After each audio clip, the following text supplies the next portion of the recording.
আসসালামু আলাইকুম রহমতুল্লাহ। সবাই কেমন আছেন? আশা করছি সবাই ভালো আছেন। তানভীর ডেইরি অ্যান্ড অ্যাগ্রো পরিবারের পক্ষ থেকে সবাইকে আন্তরিক অভিনন্দন এবং শুভেচ্ছা। আমরা আজকে আসলে ঘাসবাড়িতে সার দিব। সার দিতেছি, এখানে 3 প্রকার সার আছে, ইউরিয়া এবং ম্যাগনেসিয়াম ম্যাক্স সালফার আছে। মিক্সিং হয়ে গেল, এখন আমরা ঘাস দিব। দেখেন মাশাআল্লাহ আমাদের অনেক সুন্দর ঘাস হয়েছে।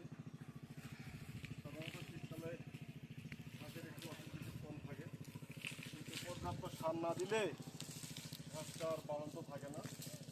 এই জন্য পর্যাপ্ত পরিমাণ সার দিতে হবে। যত সার দিবেন শীতকালে ততই ভালো।